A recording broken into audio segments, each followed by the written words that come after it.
Good morning, everybody. Welcome to this edition of Weekend Wrap Up. It is now May 25th, 2024. I'm David Thomas. Josh Blevins to my left, to your right. Josh, it's been a busy week again. It's been another busy week. I had something go on every single day this week. I know it. Every time I look up, I'm getting a text from you, Josh. Something else happened. And we got some breaking news to get out on this morning. But before we do, let's hear from our sponsor, Dennis Young Insurance. And we'll be back. With the personalized service you deserve at Dennis Young Insurance Agency. As a local independent agency, we offer coverage from several different companies, including Erie. So whether it's auto, home, life, personal, or business, we can find the right coverage to meet your unique insurance needs. And with a rate lock advantage, your rates won't go up as long as you do not change drivers, autos, or addresses. Contact us at Dennis Young Insurance Agency, insuring Shelbyville and surrounding areas since 1988. Welcome back to the Weekend Wrap Up. And again, we want to thank our sponsor, Dennis Young Insurance here in Shelbyville. And Josh, we've got some breaking news. I know you kind of broke it last night on Facebook. Tell us a little bit about what's going on with the city and duck sand. Real quick, before we go to the breaking news, one thing I wanted to bring up, it's Memorial Day weekend. Yes. And I think we'd be remiss if we didn't just take a second and recognize that it is Memorial Day weekend. And a lot of people look at it as the opening to summer, first weekend you go out on your boat, but there were thousands of people that gave their lives that you and I could sit here and talk every week and talk freely. Yeah. And I think it's important that we just, you know, take a second. And sometimes we say Happy Memorial Day. How about let's stop and think Memorial Day? Oh, yeah. And give thanks to those people that went before us. Yeah, because there's a lot of them. And again, we wouldn't be here if it wasn't for them. Yeah. We do. Yeah, just want to take a second and appreciate them. Absolutely. But last night we were preparing for the show and had a rundown ready, and we had what we were going to talk about. And then out of the blue, a document got delivered to us, and it had some information we've been waiting on. Right. We've been hearing a lot of behind-the-scenes chatter on the duck sand plant that's coming over on Frank Martin Road. Last week, we even played a clip. The mayor had mentioned to us that they had been shut down briefly because of having unlicensed contractors on the site, and that had been resolved. But what we got last night was a document sent from the city to the state fire marshal. Right. That lays out a much longer additional set of concerns with the facility This is kind of what we've been talking about the last 2 weeks. This gives us some clarity on what we were talking about. Right. Yeah. We just hadn't seen any documentation yet. Right. We heard a lot, we were trying not to put out different rumors until we heard, exact numbers and what was being discussed. And I got, even after the document, I got a late night phone call last night from somebody in the city saying, what's in this document is just the tip of the iceberg. There's more to come. But this in and of itself is quite a lot to digest. So and there's some stuff that was brought out that absolutely just mind-boggling. Just when you get to it, the jobs thing, when you get to it, I want to say something about that. But yeah, absolutely. Kind of give us a little briefing on it here. Yeah, let's start at the top and just kind of run down what we got. So this was a request from the city to the state fire marshal. They're asking them to change their decision. The state fire marshal made a decision in 2022 to exempt duck sand from plan review and approval on their fire suppression system.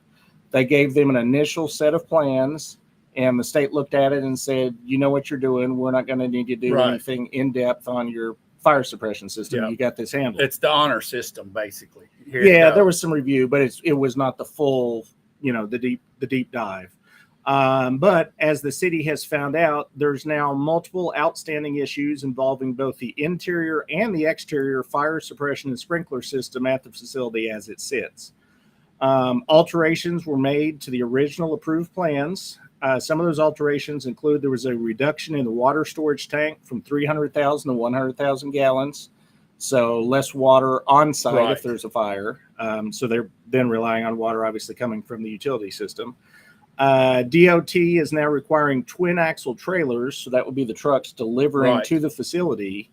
But the facility was designed with a foam system for single axle trailers. So this entire foam fire suppression that they've got for the delivery system is now inefficient or could be useless for fire prevention. So that's kind of a big thing. You got to try to bring in some chemicals that are flammable, and you don't have a way to put it out if it starts on fire. My understanding of most of these chemicals that they'll be handling are pretty flammable. They're pretty flammable. Yeah. We did that article a few months ago, and we'll Yeah. probably post that to our Facebook again today, that went down the list of the chemicals, and most Yeah. of them had a fire rating that was pretty bad. Fire rating pretty bad and a lot of hazards. Yeah, a lot of other hazards. So in addition to that, the city has yet to receive any official plans for the interior fire suppression system at all, so they don't know what the final interior fire suppression system looks like.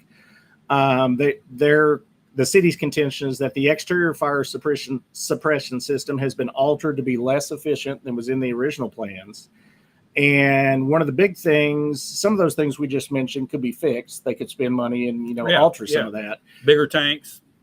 They could put in a bigger tank. Upgrade they the can foam. upgrade the foam. Yeah. But the big one on this list is the water supply from BCUD appears to be insufficient. BCUD cannot guarantee the ability to provide 339,600 gallons of water in a 2-hour period. That's what the sprinkler system was designed for. So you got a sprinkler system. The building's built. I mean, you've been over there. It's done. Oh, yeah. And they've now done the measurements at the hydrants there, and there's not adequate water pressure to put out the correct amount of water out of those sprinklers if there was a fire inside the building. Yeah, that's problematic. That would be a problem. So, and then the big one that you wanted to get to, and this is probably the one that most people, it caused me to raise my eyebrows, was the original plans called for Duck Sand to have its own hazmat team and fire brigade, which would be on site around the clock, which you would expect. Right, big chemical 24/7. facility. Yeah. There has been a reduction in the number of employees and shifts even before it's opened.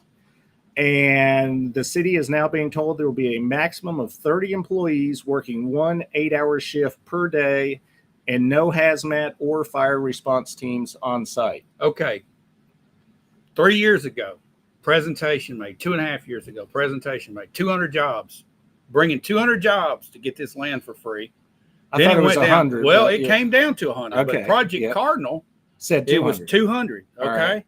Yep. 150 high-paying jobs. High-paying High-paying. jobs. And basically what we're going to end up with is 30 or less. And those people are going to be working with robotics, from what I understand, the handling equipment. This plant is mainly automated. Yeah, everything we've heard from people that have been inside and done the inspections, this is a robotic plant which is why it only takes less than 30 people to Bottom operate. line, Josh, our city and our county got sold a bill of goods. I think what happened here, from some background research I did, there were several other counties that had an opportunity and they passed on this. Right. Okay. I think they dug into the meat and found out what the reality was. And, our county commission was led to believe there were going to be more jobs. Can't tell you what it is. It's a secret. Now that the secret's out, we've got egg on our face, Josh.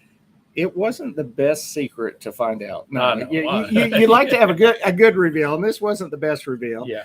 And longer term, I follow a little bit, business news and whatnot. And the bigger car manufacturers, Toyota, a couple of them have come out in the last couple of months, and the industry is trying to move to solid state. There's a little bit of a technology leap to get there, but if they get to solid state batteries, this whole plant is obsolete. Right. You don't need this chemical in a solid state. And that's the point of solid state batteries, is that they run without all the chemicals. Yeah. And if they make that, and people like Toyota are saying they feel like they could be there in 2 or 3 years if they get that technology leap, and that becomes the next new thing in electric cars. I think we're going to see. You don't even need this plant. You got the EV industry right now that's reeling. Tesla has laid off a lot of people because of the demand for the product is not what was anticipated. And it gets down to this technology. The battery life that they throw out on some of these at 300 miles is actually about 125 to 150, 160. Right. And now you've got battery technology that has to be advanced. This might blow right past the chemicals that you're talking about with a solid state. Yeah, solid state does not need these chemicals. So the last also very big point in this document that was sent to the state fire marshal was the city has asked for a current list of chemicals because, again, they've altered the plans. They're not sure what chemicals are going to be used in the plant. But even based on their initial list that they received, if there was a fire at this facility, it would require an evacuation of a half-mile radius, which you think half mile, not that far. But we've placed this where in that radius, the city has listed the facilities that will need to be evacuated will be the hospital, the airport, the Walmart distribution center, the TCAT facility when it's finished, the MTSU flight school when it's finished, the Uncle Nearest distillery, and I'm going to slaughter this pronunciation, Aludyne US, which is a company that's over in that area. Yeah. And then the big one for me is the Bedford County Justice Center, which is our jail and about to also be our juveniles. Oh, yeah. And how do you move? What are we housing? Like 200, 300 inmates every month in there. You can't just load patients at the hospital, but inmates, you can't just throw them in the back of your car and take them down the street. I mean, where are you going to put 300 people that are supposed to be locked up? You look at this whole conglomerate of stuff that we've got out there. You're throwing a firing range in here on top of it as well. Yeah. But the numbers of people and the vulnerable people, there is a cancer treatment center right next to this facility. Yeah, there's a medical office right across the street. And you start talking about the hazardous chemicals that we don't really know what they are as of now. Yeah. That presents another environmental issue. And Drew Hooker, one of our county commissioners from District 1, on numerous occasions asked for an environmental impact study. And it was like deer in the headlights every time it was asked for. Right. And you never got it. So does one exist?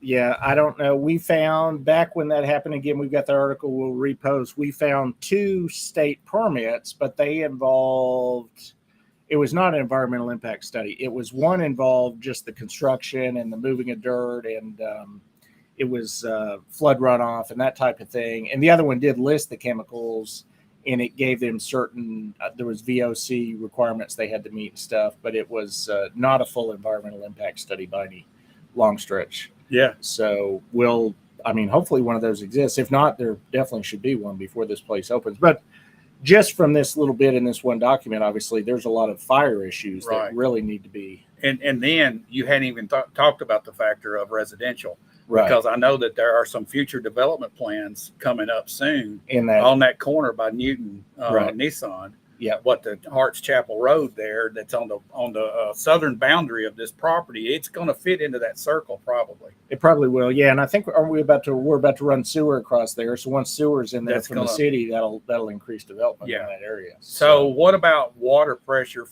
Would the city ever consider helping the water? I mean, this is all a big issue now. Yeah. Right here at the tail end of this, they wanted to open up like in August. Yeah, it was set to be, and it actually said in here that they had a targeted start date of operations in early summer, which this is a lot of things they need to get sorted out before they start operating. Josh, I don't see that happening. It doesn't look like it from this, but we'll definitely see where this goes. I think from this, it's clear that the city is concerned and the city is pushing back some. The question will be, this was pushed heavily by the Shelbyville Bedford Partnership and the state and the county on the front end.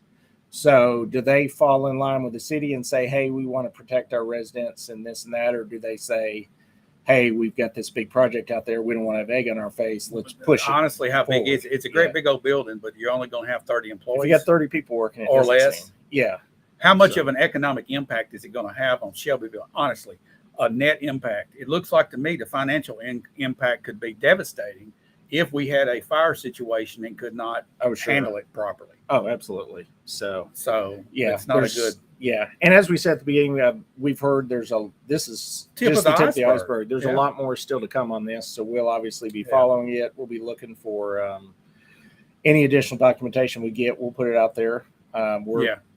Josh, thanks for your work on this. I know it's something we've been keeping our eye on, but having this drop last night like this, it's alarming to see that this is just the beginning, right? With all the issues, so many people involved in this. There are so. Having covered that breaking news, let's go back to where we were going to be this morning and start at the beginning of the week with our just kind of boring normal news that we had during the week, which wasn't also boring. But Monday morning, we got a behind-the-scenes look at Cartwright Elementary School. Beautiful school. We posted those pictures. It's a great-looking facility. I just want to give a quick mention. Our county owner rep, Jeff Sweeney, gave us that tour, and obviously we've had some not so nice things to say about his contract and the way he came to work for the county and whatnot. And I appreciate that he would actually still, Right. take us through there, because Right. a lot of people, they get upset when we talk about him, and as we've said many times, none of that's personal. No, We're it's just just- we're just trying to get the information out there Right. for people. Right. So, we do appreciate that he would take the time out Sure. of his day And, to walk us through and let us It's see. a nice school. It looks really nice. The pictures It, were really good. Yeah, the pictures look nice. It looked great on the inside. He told us during the tour, final cost is coming in about $337 a square foot, which I know zero about construction, but he did say that the same school up in Rutherford County, they're paying about $400 a square foot. Right. So it seems like we've gotten a good deal. It's on a little the bit building, less here. A little bit Yeah. less to build down here. So that's good. Tuesday, I believe it was in the morning. Honestly, I don't know because we didn't go, but there was the Cooper Christian School groundbreaking, which there were photos all over social media. And as tends to happen at these groundbreakings recently, there were some people suspiciously missing from the photos. Got a note from the city. Just wanted to point out the city manager was there. Councilmember Feldhouse was there. And our mayor, Randy Carroll, were all at the groundbreaking. The city, this school is in the city. Right. The city approved the location. The city approved the plans. It's Right. not out in the county. And the county and the partnership honestly had nothing to do with the school, but somehow the partnership seems to be the one that does all these groundbreaking and ribbon cuttings and whatnot. So they take the pictures, and you would think, that the county. I thought they built it. You when I thought saw they it, built but the building by the I way it happen was to know- presented. So. I happen to know Barry Cooper very well, and I know how Right. hard he's worked at putting this together Right. himself. Oh, yeah. And working with the city and getting everything lined up Right. to get this thing going. I mean, they've had a year under their belt. They're going to start the building. Hats off to them. Yeah. I know his wife was in education, Pam, Yeah. her whole life, and I think that's a passion that's going to carry on in Barry and that family.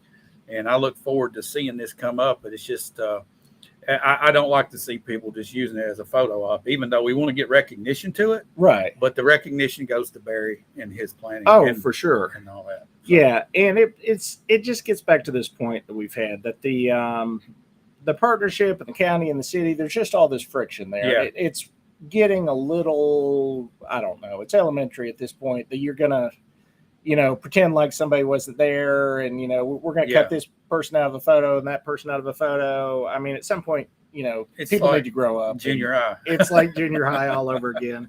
And the city doesn't have PR personnel, so they don't have a way to, get their pictures out. They didn't have anyone there taking No. pictures. So the partnership did. They picked the pictures, and it looked like they were running the show. So, Of course. yeah. So later in the same day, Tuesday evening, we had the county standing committee meetings. 3 standing committees: rules, law enforcement, and property. And at the rules committee, the big event that happened, which you can go back on our Facebook and look, we had 3 different people gave a presentation about the 7th district commissioner vacancy. Right.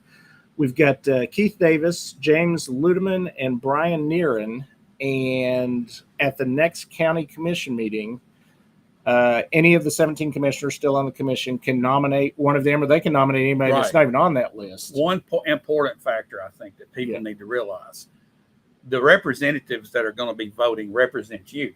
Right. So you got to think long and hard as well. Each one of these, this is the only time where somebody outside of the district that's being represented can influence who's elected there. Because during the election, you vote for your district Your only. district, right. Now you have an opportunity to make an overall impact on the entire commission, because your commissioner in District 1 is going to be voting. It's going to be voting And for the this. same guy,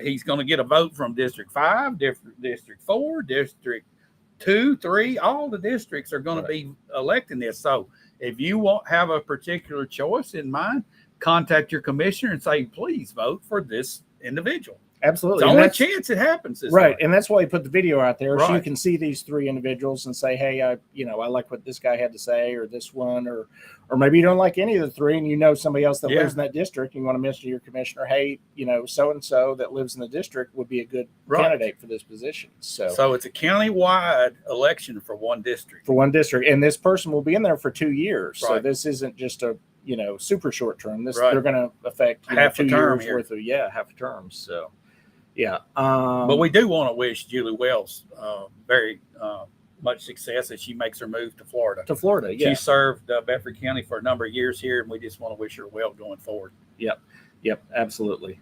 The big thing we thought would happen at the Rules Committee, and honestly didn't, was fireworks. And we weren't the only ones that expected it, because if you saw any of the videos online of who was in the crowd, there were people from county government that aren't normally at those committee meetings that showed up Tuesday night. They were expecting something. They were expecting something to go down. As we've covered for weeks, there was the vote the previous Tuesday on the $10 million the bundle of projects that was passed 10-8. And we expected in the smaller committee meeting that maybe there'd be some back and forth and a little more discussion to try to, figure out what happened. And honestly, there wasn't a lot. We did bring one clip. We're going to play it just so you can kind of see the little bit that was said, and then we'll talk about it and then move on to the rest of the meeting. Let's set this up. Commissioner Eric Maddox from District 1 had brought the question up and started this discussion. Yeah. And Biff Farrer will be the one speaking here, who is the chairman of the Rules Committee. Yeah. They were in the resolution. Right. We got the resolution and everything else. As I expressed in the county commission meeting, we had several other standing committees in there that I don't think had any input to that resolution. And as I stated then, I'll state now, in my opinion, it's wrong to legislate that. Was anything illegal about what they did? No. Resolutions are perfectly legal. It's just not following the legislative processes. Is what you're sort of commenting on here. Yes, sir. Again, and it's what I commented on there. And hopefully we'll start following the legislative processes. Okay. And it's more transparent, it's more open, and it's here or in any other standing committees. There were 2 or 3 that should have gone to courthouse and property, and they should have been discussed and debated. And certainly concerning the juvenile detention center being $6 million, it was the highest item on the agenda. I don't think it was properly vetted in courthouse and property. And they might be able to do something yet about it. I mean, I know the resolution's passed. I know there's been earmarked $6 million, but it goes back to courthouse and property. You can scrutinize some of that perhaps. I mean, it'd be up to y'all to do that. And then the same thing with law enforcement. They want to do things on there that should have gone through law enforcement, and the same thing with the highway department. I know certainly one should have come back to us, and we can debate it, just put it on there. It's not to ask to report to us. We put it on the agenda. It doesn't need to be used through a resolution. Now, the school's fine. It's been discussed and debated for months. Yes. Plus, it comes out of the school board, and there's no problem there. But there were two or three others that, as I've already stated, I think the standing committee should be involved. All right. Josh, after that, no more discussion. Yeah, no more discussion. And we don't want to harp on it too long. We've talked about this plenty over the last few weeks. He just pointed out some of the same things he'd said at the previous meeting. No laws were broken in what went on. It was just procedural rules. And as we've done a couple of videos, a lot of Robert's rules were broken. But in the same meeting, Josh, they were discussing, the Rules Committee were looking at a draft copy of the bylaws going forward. Right. They kicked it down for 30 more days, right? Yeah. Yeah. They're about to completely go through. Well, they have been going through for months, and they're rewriting their bylaws, and they're asking all the commissioners to look into them and see what they'd like to change and not change. Later on in the evening, we got a copy of the paper for the week, and we got mentioned in a letter to the editor. Yeah, we did. So we're going to discuss that really quickly. I actually, we don't regularly get mentioned in the paper, so my wife actually cut this out and framed this. It's hanging in my office. All right. So okay. Congratulations, good, Josh. good to make it in the paper. So it appears that we raised the ire of Mr. Van Ayers, the chair of the Bedford County Democratic Party. And Josh, like we've said before, we are conservative. We're conservative, so if we've upset the Democratic Party, honestly, I'm not going to lose less sleep over that. No. And actually, we're feeling pretty good about that, which is why it's framed it on the wall. A couple things he says from my understanding, these projects were approved in previous sessions. Mr. No. Ayers doesn't have a very good understanding of what went on. They were not approved in previous sessions, so that's a bad start to his comments.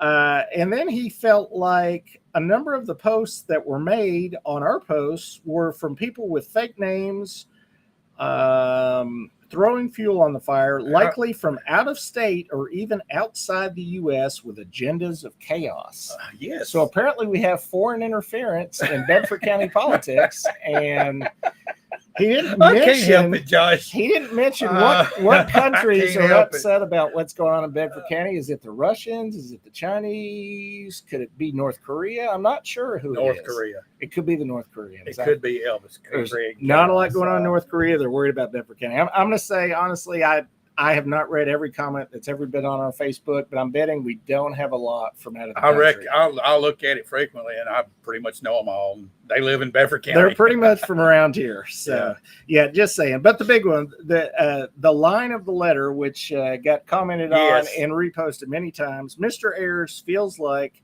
government allows us to live. Thank you, government. So, thank you, government, for allowing us to live. Well, then he stamps it with his final approval of raising taxes. He's ready to raise mentioned taxes. He'd like to raise taxes. So I'll just point out, in general, A, we're glad that we're not supported by the Democratic Party, and B, if you were one of the people mentioned in the letter that he did support, I might second think some of my decisions I've made recently, because if the Democratic Party backs what I just did, maybe it wasn't the best decision I just made. Exactly. So, and one just other throwing thing, that out there. And again, if you're a liberal and you're watching this, you're going to be highly offended.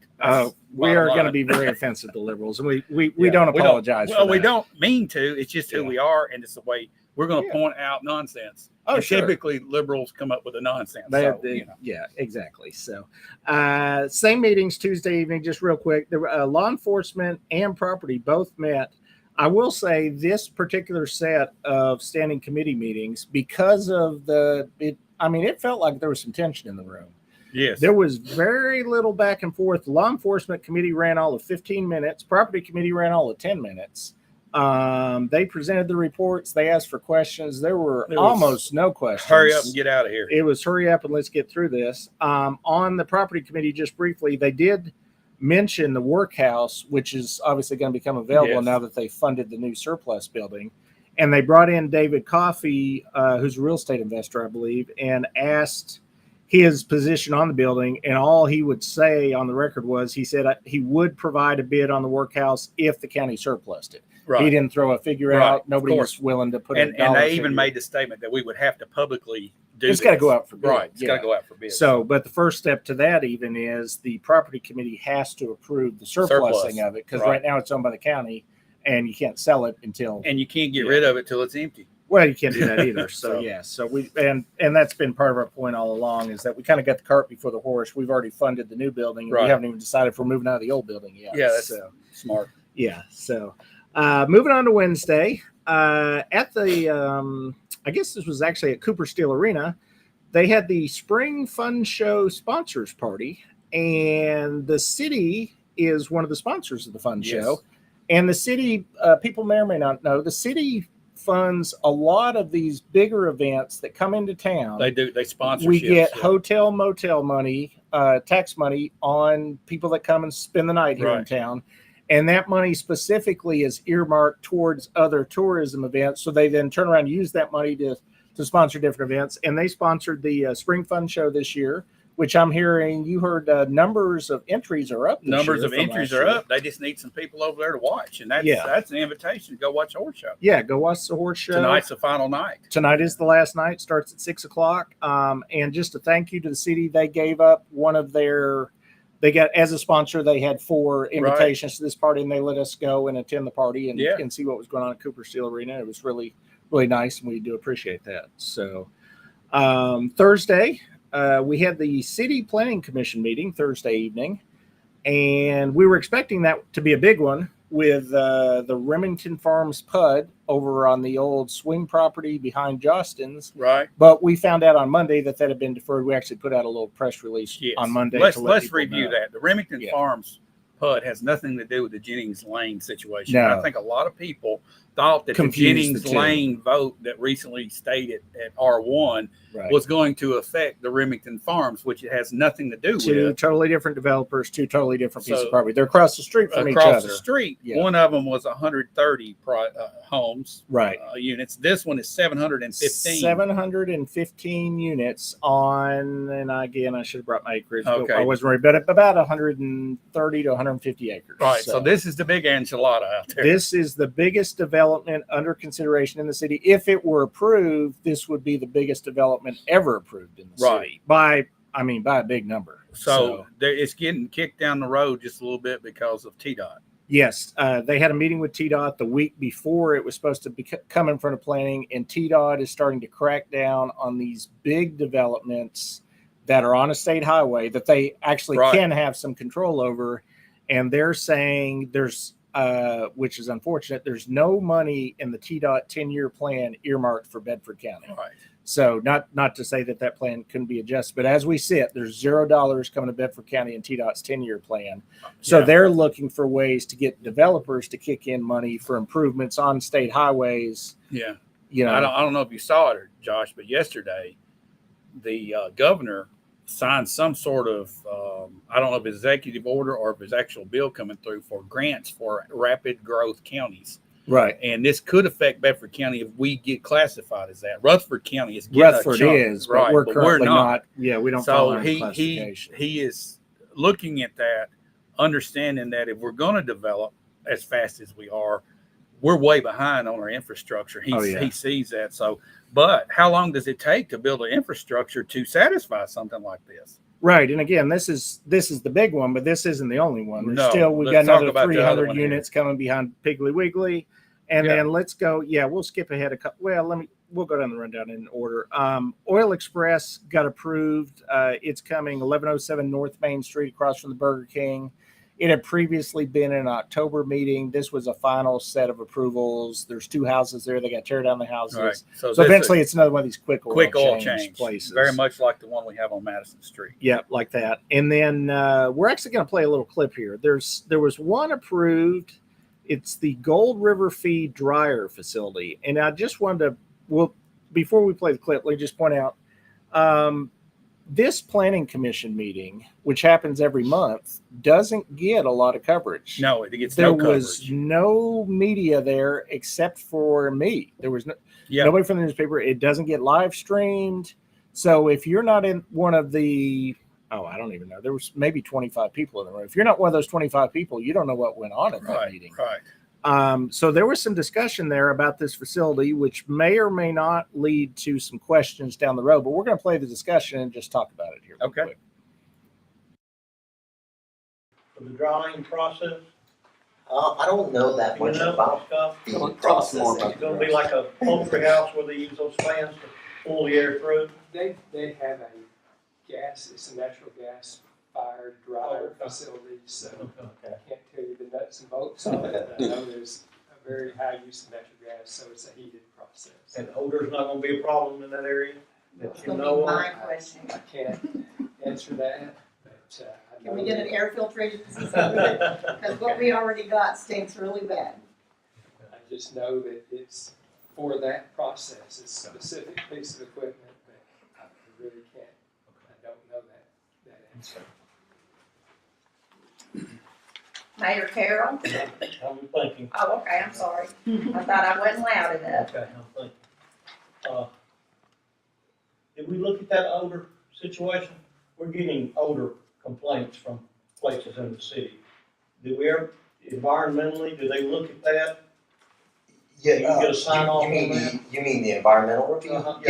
Yes. Okay, Yes. and it's already been approved and everything? Yes. My answer is yes. Thank you. So as we heard there, David, there was a little bit of discussion about this facility and possible odor, will it come Right. out of a dryer facility? And as you also heard, there's a little confusion there as if it may or may not have passed environmental study. It sounded like he said that it had Yes. some kind, but as you know, we hear all the time, and I hear from my neighbors, we've got various interesting odors around the city of Yeah, Shelbyville. we do. And if you ever wonder, how do those get voted in, or how do those facilities get allowed to come into the city? Well, you There just it saw it is. right there. There Right. was one right there that got approved. So if you happen to live around that facility and a year or two down the road, you start to notice a new odor in the neighborhood, that might have been how it happened. Okay, so where is this located? Honestly, I do not know. It is It's Gold over River on the Feed. east Yeah, it's side, on the over east on side off of somewhere. Railroad Avenue, I Industrial believe. area of town. Right, Yeah. it's over So, by the Central High School, Yeah, close by. yeah. I believe that's where it is, and that those feed plants do produce an odor. Right. This drying issue sounds like it's going to be contained inside the building. Hopefully. It's in a building, yeah. So hopefully it's built in such a way that the odor doesn't get outside. But just know that it was at least briefly discussed at planning, and they went ahead with it. So if it gets out of control over on that side of town, you know who to call. Yes, so exactly. Call the people that were there in that meeting. Yes. So, can they call you, Josh? They can, but I can't do anything about it. So. All right. You were there. I was there. I was in the meeting. You're right. After that, one that we just want to bring to people's attention because it's a done deal. But I'm not sure, much like some of these things that happen at these meetings, nobody, I don't know, really knows about this. There's a new subdivision going in on Green Lane. This will be behind the Compass Self-Storage, and there's a Pentecostal church. Right, Living Stones. I believe. No, I can't think of the name of it. It is a Pentecostal church. It's right behind there. Yeah, it's literally, this is going to wrap around there. It's going to have two entrances, and it is going to be 123 houses and 40 townhomes. So that's 163 rooftops, which is about, based on the math they've been doing recently in planning, that's like close to 600 people, I think, 500 or 600 people. Okay. On 45 acres. 45.87 acres. Yes. So there was discussion again at planning, which we had up some video. The audio was terrible, so we're not going to try to play it. But they said, as is the case with these, the zoning was already there. Everything was in place. So they don't have any choice but to approve it. Yeah. You can't go back and. You can't go backwards and unzone it. So even though Green Lane, I don't spend a lot of time on Green Lane, they said it's pretty narrow, a lot of stop signs, and pretty heavy traffic. It's going to be bad. It's going to get a little bit worse. So just a heads up if you live over there. Half of these will end up being rental properties. I would think the townhomes, the townhomes at least would probably end up being rental properties. So, but that's just another of the long list of developments we have coming into town. Growth is coming. We can't stop it. We're trying to control it, but even some of this, again, this one they had no. Is this growth, Josh? That's my question. It's new rooftops. It's new rooftops. It's new rooftops, and it's filling the place up. We are definitely filling things up. Yeah. So this one will fill up more that cars, part of Green Lane. More cars on the highways. Yeah, and actually the backside of this subdivision backs up to another big developer in town who's going to eventually build a development that feeds out onto Old Nashville Dirt Road, and they're going to be interconnected. So that'll be another who knows how many houses once it gets presented. So, and last couple things that happened during that Thursday meeting, we had Dutch Brothers Coffee got approved, the combining of the lots. We'd done a post about that a week or so ago. Everybody loves their coffee. More coffee. So that's at least the third coming coffee shop that we know about. We know we got Grindstone coming. We know we got Seven Brew coming. Now we got Dutch Brothers. There's more coming. There'll be more. I don't know how many coffee chains are in the southeastern U.S., but as many as there are, they're going to keep coming. So, and right at the end of the meeting, the Planning Commission is forming a growth committee, which is going to be about 4 or 5 members. I should have taken a list of who it is, but they're going to start looking at some of these issues. We've got issues with all these PUDs that are coming in. They're not putting in enough green space. They're putting in these horrible 5-foot side setbacks where you've got 2 houses 10 feet apart. Yeah. Not enough amenities. They're building these PUDs with thousands of people, and they're going to throw one playground, a couple dog parks, and call that amenities for all these people. Well, Josh, it's about quality, right? These are not the quality developments that we want in Shelbyville and Bedford County area. I think what you see here is developers coming in. They're going to maximize their profit to as high as they can get. Yeah. And that's what, and of course they're going to do that. They're in it to make money. Oh, sure. Now, Steve Jordan asked the questions, who are the developers doing these projects? There's developers from all over the place, but I don't think there are any local developers that are coming in. Okay, actually, Green Lane is, I'm going to get this wrong, but I believe it's Black Diamond Construction, who I'm told is local. So they're Okay. local. We have We have a local couple. developers. We have a We've lot. got Curl Construction that's doing a lot of things. They're involved in the Seven Brew. We've got some local developers that do this, but we also do have out of town and out of state that are coming in Right. now because they look at land prices here. We're cheaper than Rutherford, Right. all these surrounding counties. So the land is cheaper. They can save money, on costs. They can put out a little bit cheaper house, which then draws more buyers. So- It to me, and this is just an opinion, Josh, and Yeah. I don't want to take up a lot of time here, but it feels like to me that a local developer is going to take a little bit more care in what they're doing for their own city and county you would hope. versus an Yeah. out of town or out of state company. They're flying through and doing their stuff and getting their money and leaving. Oh, sure. Yeah. Fortunately, the local developers are going to be living here. Yeah. And there is a difference. And I think the quality level would be different and the layout would be a little bit more attractive and conducive from that, because you got to know that developer's thinking, I live here, Yeah. That's Do I a want to factor. drive by this neighborhood Exactly. every day? That's a factor. Yeah. So Yeah, exactly. So, and that's it, honestly, for the weekly rundown. I will say Friday night, we were supposed to have our 4th Friday Fest on the square, and I drove down there at 5:00 and nobody was there. yeah, So I checked Facebook, and apparently the car thread? club that was going to have the thread of rain. yeah, the Yeah. thread of rain, they canceled at the last minute. So they'll be back next month, I guess, for that. All right. So, so I think we'll hear from our sponsor one more Yeah. time, and then we'll talk about what's coming up next week. We'll be right back. with the personalized service you deserve at Dennis Young Insurance Agency.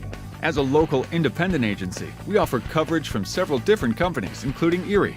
So whether it's auto, home, life, personal, or business, we can find the right coverage to meet your unique insurance needs.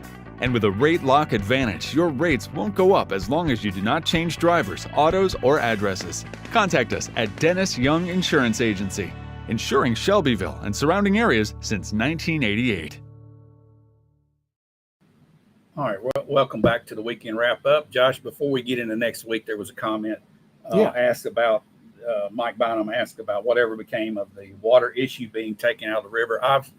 In the last week or so, I've read several articles that are national articles talking about Duck River being in danger. There's a lot of species in danger, a lot of mussels. It's one of the most biodiverse rivers in the United States, if not the most. And that topic is going to be at the forefront with all this development hitting the Duck River corridor. So that's something that we're going to have to watch real close. And I'm sure that most of our water systems are going to be dealing with this. And I know TVA is wanting to stop some of this. So the question becomes, where are we going to get the water?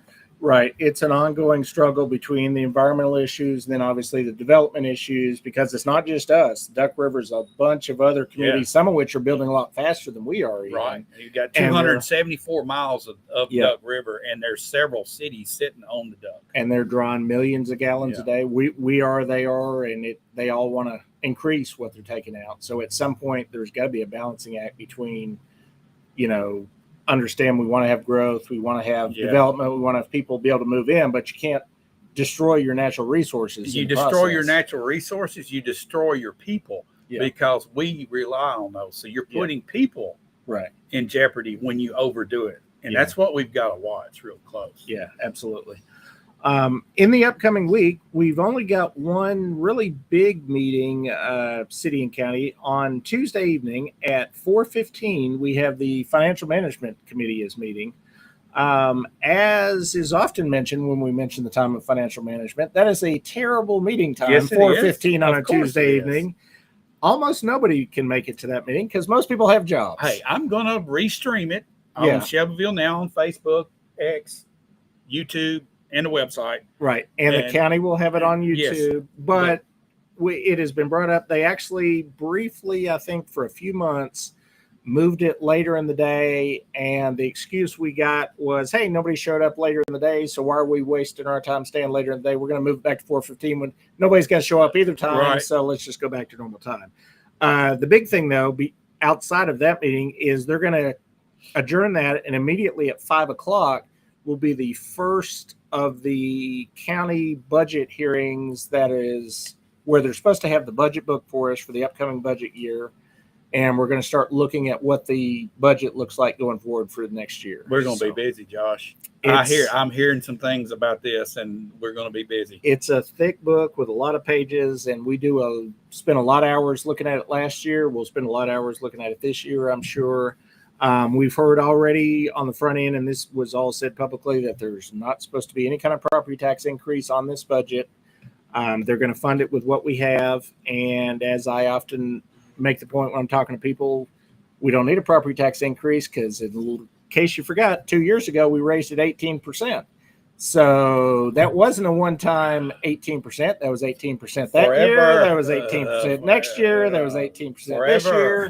It's 18% every year. So we're currently getting 18% more in property tax than we've ever gotten, Right. dollar-wise. And there's in the always county. that threat of the wheel tax coming back up in our face, which will have to be done by referendum because the people are not going to do it any other way. Yes, but that again, we're told there's not going to be any additional tax increases on this budget, but Not in they that got plenty budget. of money. But Not- let me tell you, something can come out of left field at the last minute. Well, there I've can seen it always be happen. something happen down the road, but I'm feeling, knock on wood, we're feeling pretty good that taxes are not going to go up on this year's Knock budget on wood. because they got plenty of money from the previous tax increase. So that's what we're saying. I'm not going to be able to go because I've actually got family coming in from out of town. But Thursday evening at 6:00, the city is having a special meeting. They're changing their stormwater guidelines, I believe. It probably wouldn't affect anybody unless they're in the development business. But if you're in that business and are building stuff and are worried about stormwater guidelines, check out the city website. They're having a 6:00 meeting. It's open to the public. Obviously probably won't be streamed like all their smaller meetings. So if you don't go, you're not going to know what's going on. So Yeah. that would be worth going to. Also, hasn't been publicly announced, but I guess we could say, because I've seen it on Facebook, it's also Tuesday evening at the Ag Center. The developer of the new PUD that's proposed behind Piggly Wiggly is having a meeting at the Ag Center Tuesday evening.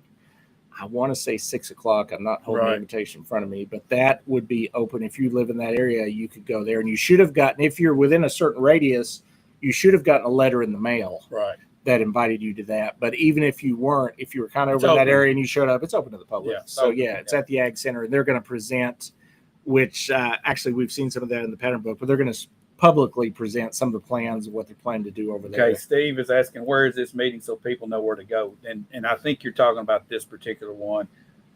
It is bet- at the Ag Center, right? That one's at the Ag Center. Depending on how much delayed he is on the stream, he may be asking financial management and budget, and those happen at the Dover Street complex Right. of the county. In the little room. Yeah, there's a little room over at Dover Street where the finance office and everything is at, and that's Yeah. where they have all And those that's at financial 4, meetings. 4:15 and 5 4:15 and 5:00. Yeah, that's for finance meetings. All right. So, and hopefully this week will not be as crazy as the previous week, but we say that every week, yeah. and every week it's something seems to come up out of left field Yep. So we'll be So- back next week with what's happened this upcoming with week. what came out of left field. Yeah, exactly. So So- you guys have a great weekend and enjoy your Memorial Day time. And again, remember those that went before us and sacrificed so that we would have and enjoy the freedoms that we have today in this country. Absolutely. And we'll be back next week, same time, same